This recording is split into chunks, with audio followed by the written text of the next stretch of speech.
radio de la Universidad de Salamanca nos hemos levantado viajeros porque nos hemos ido lejísimos, pero ya saben que las nuevas tecnologías de la comunicación nos permiten eso en los últimos tiempos. Creo que estamos en Singapur, en la Universidad Tecnológica de Nanyang, pero nos encontramos con un salmantino. Él es Pablo Cruz. Buenos días. No sé si ahí también son días, porque claro, también hay desfase horario, ¿no? Buenos días. Buenos días en Salamanca, Elena, y buenas tardes ya aquí en Singapur. Sí, ya son 7 horas de diferencia las que tenemos por aquí. Bueno, pues enseguida vamos a comentar y a ver cómo un salmantino termina en Singapur, pero vamos por pasos, si te parece. Pablo, eres salmantino, me comentabas, ¿no? Y te has formado en la Universidad de Salamanca. Correcto, nací en Salamanca y allí tuve pues toda mi educación primaria, secundaria, instituto y luego también realicé mi carrera, estudié terapia ocupacional de 2009 a 2012 y luego realicé un máster en neurociencias de 2012 a 2013 y ya después pues abandoné Salamanca y desde entonces han pasado 12 años. Bueno, que fíjate, 12 años ya. Sí, desde 2013, así, así de rápido pasa el tiempo. Y no sé si los 12 años ya en Singapur.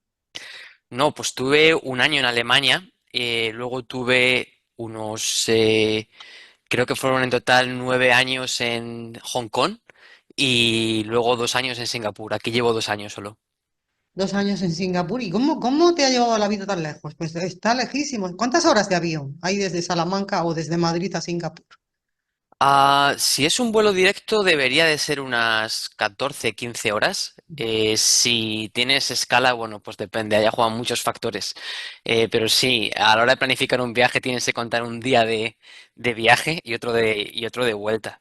Y contestándote a la primera pregunta, pues un poco un cúmulo de circunstancias. Yo cuando estudiaba en Salamanca los veranos intentaba pasarlos fuera para, bueno, pues para aprender el idioma, para aprender inglés y luego también para viajar y conocer otras culturas. Entonces empecé a trabajar en verano para una asociación, es americana, se llama la YMCA, bastante conocida por la canción. Y empecé a trabajar en diferentes países, en Estados Unidos, en Alemania y finalmente en Hong Kong. Pero esto era por el verano solo. Luego yo siempre regresaba a Salamanca. Y hubo 3 veranos seguidos que estuve trabajando en Hong Kong y me gustó mucho esa experiencia, pero como te digo, solo era por 2, 3 meses y siempre me planteaba cómo sería vivir allí, trabajar allí, y la verdad que era una ciudad impresionante. Entonces, bueno, pues justo terminé mi educación, terminé mi máster y apliqué por un trabajo de investigación en la Universidad Politécnica de Hong Kong. Lo conseguí y después apliqué por una beca para hacer mi doctorado y así pues pasaron 8 años allí. Es así un poco el resumen de cómo empezó todo. Bueno, esto desde luego, yo creo que sí que piensas, ¿no? Que es un caso un poquito excepcional, ¿no? No sé, no es muy típico tu caso, ¿no? Acabar investigando, acabar trabajando a tantísimos kilómetros, ¿no? De Salamanca, con otra cultura, supongo que el español, yo no sé si ya lo practicas ahí o español, eso, o ya es un exotismo practicar el español. Bueno, a ver, es una carrera que no es usual, ¿no? Digamos, pero bueno, es que al final vas construyendo tu carrera y cuando yo estudiaba no pensaba que fuera a acabar en diferentes lugares. Unos sitios te llevan a otros. Por el idioma, bueno, el español lo sigo teniendo muy presente porque, bueno, muchos de mis amigos los mantengo todavía en Salamanca, estoy muy en contacto con ellos, con mis padres hablo en español. Y luego, bueno, tanto en Hong Kong como en Singapur he sido capaz de encontrar una comunidad de hispanohablantes y siempre el español te hace crear un vínculo más fuerte, ¿no? Independientemente de que hables otros idiomas, hay ciertos componentes culturales que están enredados al idioma. Entonces, lo hablo prácticamente todos los días y lo tengo muy presente. Ujú. Y cuéntanos cómo es el sitio donde estás ahora, en la Universidad Tecnológica de Nanyang, ¿no? En Singapur. Correcto. ¿Cómo es ese sitio? Si se investiga, se trabaja ahí de una manera muy diferente a como tenemos por costumbre hacerlo aquí? Yo no sé si hubo un primer choque cultural en ese sentido por tu parte. Bueno, a ver, también es cierto que aquí hay un salto temporal, porque yo, como te dije, dejé Salamanca en 2013 y ya no es el componente cultural, ¿no? Que sí que lo hay una diferencia, pero también está el componente temporal, ¿no? El tiempo pasa, pero pasa en todos los lugares, entonces se modernizan todos los lugares y todo cambia. Entonces, cualquier comparación que haga es un poco injusta, yo creo. De igual modo, lo que sí que noté quizá, especialmente al principio, y luego te acabas adaptando, es el nivel de exigencia y la intensidad de trabajo, ¿no? Son países, yo creo que cualquier país en Asia, tanto en Hong Kong como en Singapur, en el que el trabajo tiene una gran dosis, una gran cuota en la vida de una persona, ¿no? Se trabaja muchas horas, se exige mucho y eso sí que me costó mucho no tener ese equilibrio entre vida y trabajo. Luego ya cuando van pasando los años, de algún modo vas encontrando escapatorias y logras mantenerlo. Pero eso fue quizás el más choque, ¿no? El máximo choque. Creo que el frío de Salamanca también lo echas de menos, ¿no? Me parece porque me has dicho, aquí siempre es verano. Eso sí que no lo echo de menos en absoluto. Sí que es cierto, es la ventaja de vivir en un sitio tropical, que siempre es muy cálido, pero Salamanca en invierno es muy frío y es muy oscuro. Oye, ¿y por qué te decantaste por la terapia ocupacional? No sé si ya había algún ejemplo en tu familia o si eres la primera persona dentro de tu familia que ha hecho terapia ocupacional y que se está dedicando a lo que se está dedicando. No sé si había algún ejemplo anterior en tu familia, si tus padres, no sé si hay tradición ya en ese sentido. Que va, para nada, fui el primero. Y bueno, pues a esa edad, cuando prácticamente has terminado el bachillerato, pues realmente no sabes muy bien qué es lo que quieres hacer. Todavía estás formando tu identidad. Y si te soy honesto, no sé realmente por qué elegí esa disciplina. Sé que quería hacer algo de la rama sanitaria y los tiros iban en esa dirección, una enfermería, una terapia ocupacional, una fisioterapia. Entonces yo creo que fue más bien quizá por descarte. Yo a esa edad todavía realmente no sabía lo que quería hacer y bueno, tuve la suerte de acertar. Ujú. Lo que sí parece que ya fue más vocacional es cuando en el máster, ¿no? Haces algo relacionado con la neurociencia, porque estoy viendo aquí artículos que has escrito y todos tienen que ver precisamente con eso. No sé si es tu principal tema de investigación.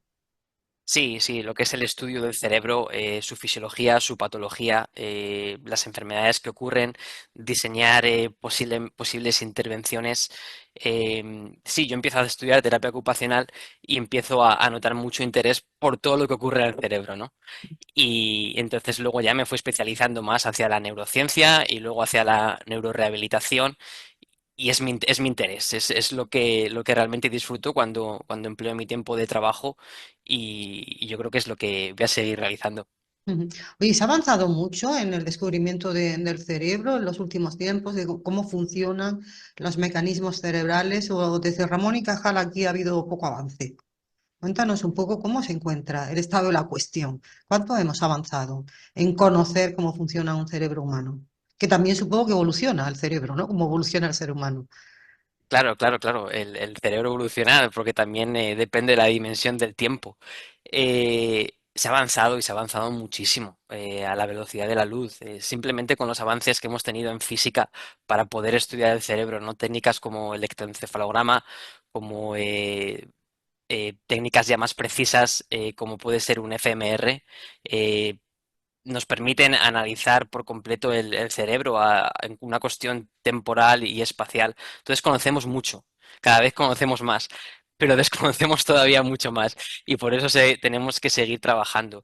Porque sí que tenemos ciertas nociones, tenemos ciertas ideas, pero a la vez muchas veces damos lo que decimos como palos de ciego, ¿no?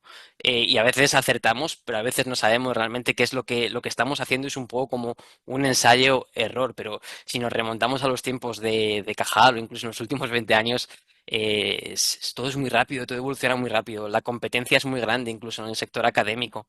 Entonces eso hace que todo evolucione más. Oye, cuéntame cómo puede ser un día a día en tu profesión y en tu lugar.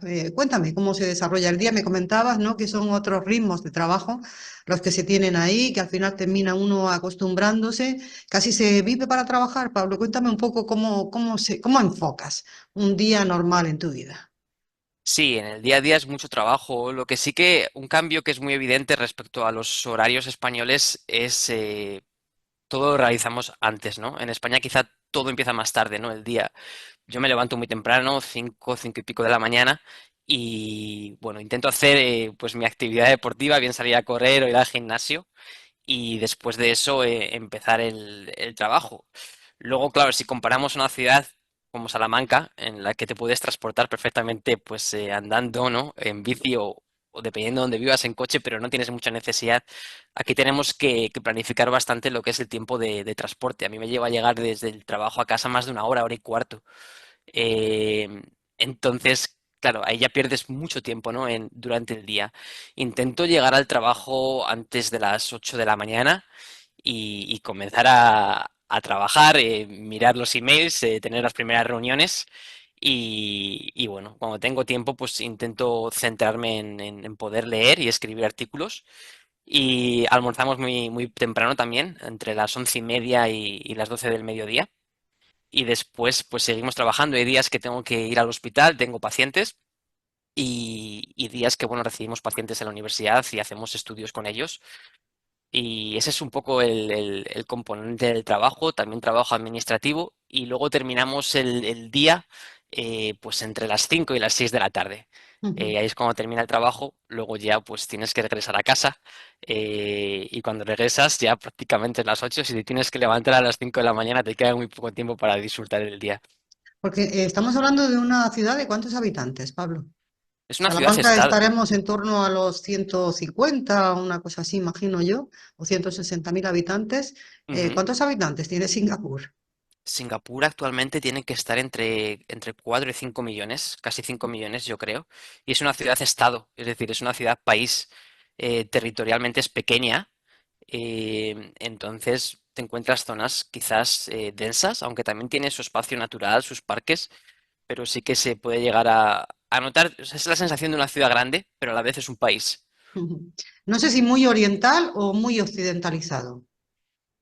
Yo diría que es un equilibrio, porque fue una colonia británica, como también le ocurrió a Hong Kong, pero aquí sí que puedes llegar a tener esa sensación de armonía, porque hay muchas etnias, muchas religiones. eh, la mayor, la principal es la etnia china, pero también tienes bastantes comunidades como la de Indonesia, la de Malasia, también la India, creo que la mencionó ya, la pakistaní también. Sí, sí. Y luego tienes muchos expatriados, tanto de América como de Europa. El lenguaje oficial es el inglés. Entonces sí que tienes ese equilibrio entre Occidente y Oriente. Ujú. ¿Y echas de menos Salamanca? Yo no sé si está en tu perspectiva de futuro cercano volver de nuevo a Salamanca, seguir vinculado, porque la Universidad de Salamanca también es muy buena, ¿no? Tanto en docencia como en investigación. Tenemos, por ejemplo, el Instituto de Neurociencias, ya que estamos hablando Ujú. de neurociencias esta mañana. Yo no sé si entra en tus planes volver pronto, Pablo, o ni lo has pensado todavía eso. A ver, echo mucho de menos a mis padres y a mis amigos, ¿no? Lo que pasa que ahora mismo no veo un regreso, quizás en un futuro cuando me jubile. También me acabo de casar y entonces es complicado, las decisiones las tienes que tomar en dos. Mi mujer es filipina, entonces estamos en esta región, por lo que es muy difícil que regrese a corto o medio plazo, yo creo. Pero ¿por qué no? Salamanca es una ciudad excepcional también, en la que tienes mucha calidad de vida. Eh, el carácter español es muy agradable para convivir y evidentemente la Universidad de Salamanca tiene su historia y está realizando un trabajo muy bueno en los últimos años. No me cierro ninguna puerta, pero honestamente no me lo he planteado todavía. Oye, ¿recuerdas alguna persona de tu etapa universitaria, alguien que te marcara mucho, alguna persona de referencia, ¿no? Pues siempre se suele tener, ¿no? Algún profesor, algún docente, algún investigador que seguramente nos ha marcado más que el resto. No sé si en tu caso también lo hay, Pablo. Quizá no tenga una figura muy definida, pero sí que recuerdo un par de profesores. Pues uno de ellos, si no recuerdo mal, se llamaba José Buz. Y recuerdo que daba las clases muy bien. Su manera de enseñar era muy interactiva. Explicaba las cosas de una manera que las absorbías de inmediato. Y luego mi director de tesis en el máster, Juan José Meilán, eh, una persona muy, muy cercana y la verdad que me enseñó bastantes cosas de investigación. Esas dos Ujú. personas son las que más recuerdo. Oye, ¿y cómo valoras esa formación recibida en la Universidad de Salamanca? Quiero decir, cuando pones ya blanco sobre negro tu conocimiento, porque estás ejerciendo ya, estás investigando, te encuentras bien preparado, aunque siempre, esto es siempre una formación continua, imagino, ¿no? Pero cuando se da ese primer paso, ¿no? Ya seas egresado, ¿no? De la Universidad de Salamanca, ¿te encontraste bien preparado? ¿Valoras bien la formación que recibiste? Sí, sí, sí. A ver, a nivel conceptual, yo creo que todo estaba bien adquirido, bien enseñado y bien aprendido y lo podía aplicar. En ningún momento noté que tenía ninguna desventaja, yo creo. Lo que sí que es cierto, sí que noté, pero quizás sea una comparación injusta, como te digo, porque han pasado 12 años y los tiempos han cambiado para todo el mundo, para todos los países. Era quizás un poco el nivel de exigencia, aunque es cierto que en Asia el nivel de exigencia suele ser más alto, ¿no? Que en cualquier otro país. Y lo comento sobre todo en el aspecto, yo me acuerdo cuando empecé a estudiar mi doctorado, que evidentemente estábamos aprendiendo y no deja de ser un proceso de formación, pero ya lo veía muy orientado hacia un desarrollo profesional en el que te exigían publicar constantemente, publicar tu trabajo en revistas importantes de alto impacto, intentar presentar en conferencias en diferentes países y ese nivel de exigencia en el cual ya te empezaban a exigir cosas que quizás venían más de la mano a nivel profesional que de estudiante, sí que me chocó bastante. Pero como te digo, el mundo se ha globalizado, todo ha cambiado muy rápido y todo es muy competitivo, por lo que puede que actualmente esta demanda sea igual en los estudiantes de doctorado de la Universidad de Salamanca ahora mismo. Ujú, ujú. Oye, y yo recuerdo, y creo que, que esta titulación, terapia ocupacional, bueno, Ujú. tiene ya su tiempo, ¿no? En la Universidad de Salamanca, pero no es una titulación de las tradicionales, fue innovación en su momento y tampoco hace demasiadas generaciones, ¿no? La terapia ocupacional. ¿Para qué es necesaria esta disciplina? ¿Por qué se funda la terapia ocupacional? ¿Para qué sale la gente preparada que ha estudiado terapia ocupacional? ¿Por qué la demanda, digamos, la sociedad una titulación como esta? Es correcto, yo comencé esta carrera en 2019 y si no recuerdo mal, en Salamanca se instauró en 2005, en la Universidad de Salamanca o 2006, o sea, sí que era reciente entonces. Mm, ¿Para qué se necesita esta profesión? Porque es esencial. Yo creo que la mejor manera de explicar las cosas para cualquier tipo de oyente es con un ejemplo. Cuando, por ejemplo, una persona tiene un accidente de tráfico y tiene una sección en su médula espinal y no puede volver a caminar, esa persona puede estar postrada en una silla de ruedas, ¿no? Por completo cambia su vida, su identidad, no es la misma persona antes que después del accidente. Entonces se necesita un proceso de rehabilitación, aquí es donde entra el terapeuta ocupacional, para volver a enseñar a esta persona a ser independiente en sus actividades de vida diaria. Cómo puede realizar esta persona otra vez el trabajo que estaba desempeñando antes? Si esta persona fuera una madre o un padre, ¿cómo puede seguir cuidando de sus hijos? ¿Cómo puede ir al trabajo en coche? El terapeuta ocupacional se encarga de darle las herramientas para que esta persona sea independiente. Y esto es aplicable también, por ejemplo, a un infarto cerebral, a una persona que tiene demencia, cualquier persona que tenga comprometida su autonomía y su restricción en la participación en las actividades de vida diaria. ujú. O sea que estáis lidiando continuamente con la crisis, ¿no? Con personas Todos, en todos son crisis, problemas. en proceso de cambio, ¿no? Totalmente, totalmente. Ujú, Cualquier tipo de problema, cualquier tipo de discapacidad, de disfunción, ujú. estamos ahí. Oye, ¿y cuál es tu objeto fundamental de estudio? Porque veo que tienes aquí una cantidad de títulos publicados. ¿Cuál sería tu especialización? ¿En qué te estás especializando o en qué consideras que eres muy bueno en investigación dentro de lo que es la terapia ocupacional? Bueno, no me considero muy bueno, pero lo que intento especializarme es en el marco de la neurorehabilitación, es decir, cualquier desorden en el sistema nervioso, en el cerebro y cómo puede impactar esto en la persona. Para poner un ejemplo, y quizás pues lo último a lo que me estoy dedicando más recientemente es lo más importante. Ahora estamos, cuando una persona, por ejemplo, ha tenido un ictus, esta persona normalmente tiene una hemiplegia. Esto quiere decir que no puede mover la mitad de su cuerpo o que no tiene sensación en la mitad de su cuerpo. Entonces intentamos que esta persona pueda volver a mover, pueda volver a tener sensaciones. Y ahora lo que estamos utilizando, como he dicho, esta persona no puede mover cierta parte del cuerpo, pero no se le ha olvidado, es decir, su cerebro todavía recuerda cómo se puede mover, pero no puede moverse. Entonces lo que hacemos ahora mismo es leemos esa actividad cerebral poniéndole un casco en la cabeza con electrodos y somos capaces de registrar esa intención de movimiento. Decimos, esta persona no puede moverse, pero es capaz de imaginar moverse, es capaz de imaginar con el cerebro cómo puede realizar un movimiento.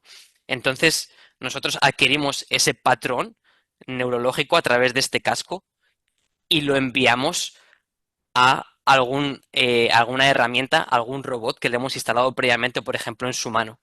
De esa manera somos capaces de conectar, de realizar un puente entre el cerebro y su brazo, por ejemplo, o su mano. De tal manera que si no puede mover, pero si es capaz de imaginar el movimiento, podemos dotar a esta persona con las herramientas adecuadas para que vuelva a moverse.